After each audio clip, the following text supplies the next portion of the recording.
Honorable Chair, members of the panel, distinguished guests here.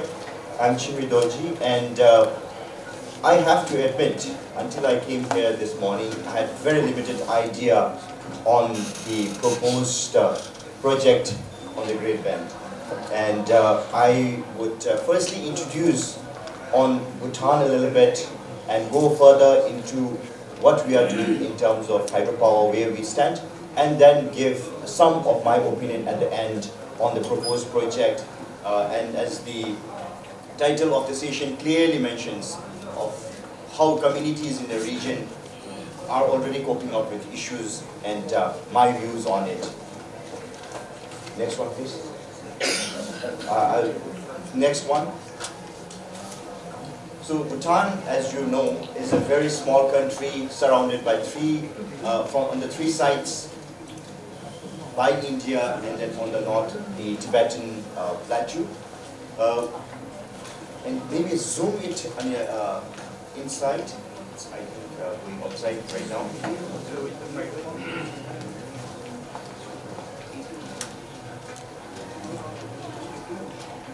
As you can see here, briefly, we have 5 major river basins and 4 other smaller basins. 3 of the major basins of Bhutan are transboundary, which has their origin in India and then also further up from China. But these are smaller tributaries. For one of the basin is fairly bigger. I have a better picture later on. Next one. In terms of area, we are only 38,000 with close to only 8 lakh people and lots of biodiversity. Because as somebody also mentioned, our altitude ranges from some 7,800 to 200 meters within a short span of about 150 kilometers. So it's a very vertical country, as we say. And our main export is hydropower sale to India with a installed capacity of 2,450 megawatts. It accounts from there about 70% is exported to India. Only in the winter we do have some issues and do not export. Otherwise, close to 70% is exported to India.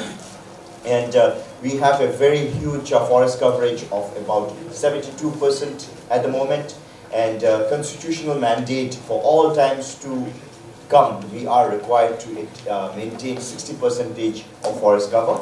And it is a carbon negative country thanks to this big forest reserve that we have, and then also lack of bigger industries and other intensive carbon emitting sectors. And our development philosophy, as we call it, is the gross national happiness, which prioritizes and takes into consideration of the environment, culture, economy, and 4 pillars combined together. Next one.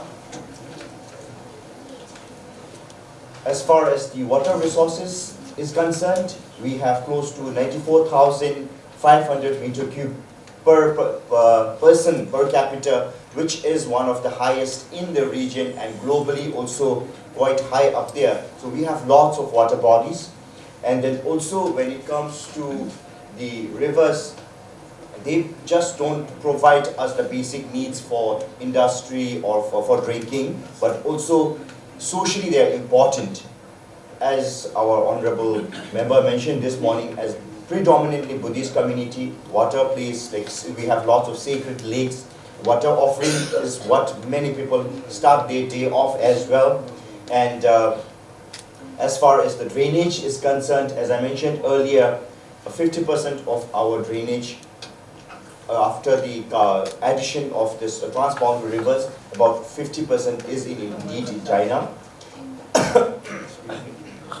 And then hydropower itself contributes to some 17% of our GDP from the 70% we are exporting. Next one. So as I was mentioning earlier, this gives us a clearer picture of the basins. The different colors here represent the different basins. As we can see, the one on the right side, the Drangmechu Basin, a good portion of it is indeed from China. And then there are also 2 others that are also transboundary, the one in the green and blue. Next one.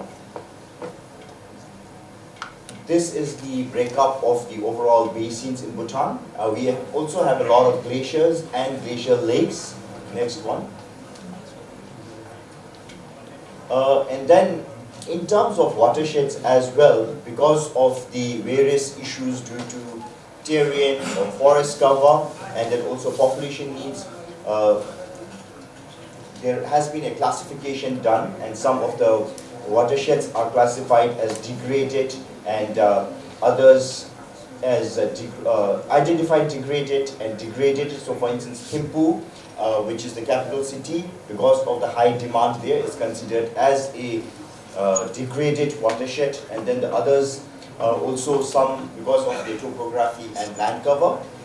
Further, the ones in orange are where we have water issues. Next one.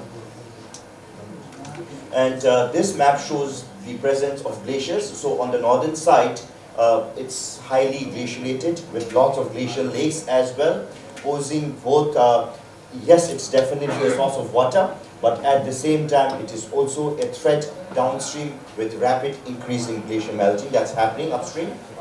Next.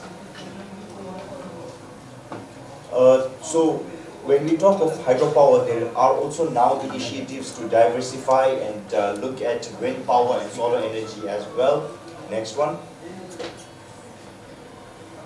As far as climate change is concerned, our colleague from Vietnam mentioned about what is climate change, basically the change in temperature, precipitation that we are observing globally. This is also the same problem in Bhutan. On the top right, we have the Thorthormi Glacial Lake. This was more or less completely solid until some 5-10 years ago, but now it's changing its form from solid to liquid, then creating this hydrostatic pressure, creating higher risks of glacial lake outburst flood. And then also as recent as in 2024 August, we had a flood in just north of Thimphu, which created a lot of damage, as we can see here in the picture. Next. Similarly, as Dr. Anamika also mentioned, we were also trying to look at so basin level studies within Bhutan, trying to look at what would happen to each of the basins under different climate scenarios. The bottom line from all of this is it is going to get scarier and more difficult as we move further into the future, and then especially if we do not do things enough and on time. Next one. When it comes to what we are trying to do in Bhutan, with the support of the Asian Development Bank, we have the Integrated National Water Resources Management Plan, which has the Bhutan Water Security System set up, in which we are looking at the 5 dimensions, starting at household water security, economic water security, urban water security, environment water security, and resilience to water security, in which these are again further subdivided into different criteria to see where we stand. And this spider web, for instance, is something that is set up for 2016-17. The idea is that when we started off in the 11th 5-year plan some 5 years ago, we set the baseline, and then currently we are in the 12th 5-year plan to develop our water sector, and then also to keep proper track of what's happening through this lens. So ensuring that, for instance, if we are talking about environment, we are talking about environmental flows. I mentioned earlier about hydropower projects in Bhutan, but are we taking away all of the water that's there in a river into a tunnel and then down, creating an environmental problem in the dewatered stretch? No, there are strict regulations on environmental flows that we need to maintain for the biodiversity and the aquatic biodiversity in the dewatered stretch. These are required to be quantified in the environment. Similarly, when it comes to household water security, for instance, we have to look at the provision of water supply to our rural communities, and in urban areas, it's the number of hours. Admitting frankly, we have many cases in Bhutan in the urban areas where there is good tap pipe water, but the pipes are dry. I'm not sure how frequent this problem is in other parts of the world, but we have those issues. So one of the tracking indicator there is how many hours of water do you have, treated water do you have in your house. So the respective administrative units are required to submit those reports as part of this tracking tool. Next one. So as far as the challenges and the concerns that we have, I as an individual has, for instance, is water quality is becoming an issue because of urbanization and then also extracting water for various purposes. One common analogy that we use in Bhutan's case is the problem of plenty. Now, what is plenty? I mentioned about having some 95,000 meter cube of water per capita. So we have lots of rivers in Bhutan and we have a very small population. But the problem is the rivers are down in the valley, whereas human settlements are up there on the hillside. So trying to match this, the demand and supply, is a problem. And the technology, the storage capacity, the accessibility is an issue, because of which we call it as the problem of plenty. And then when it comes to the monsoon seasons, we have landslides and floods as well. But floods in Bhutan are not what we see in Assam, for instance, where the river water level is rising, but more of flash floods washing down urban villages or agriculture fields. And then also the other one is drying of water sources due to climate change or other development activities driven impacts. And then, as I mentioned earlier, we have winter power shortages. Again, I mentioned about some 2,400 megawatt of hydropower for 8 lakh people and then exporting 70% of it.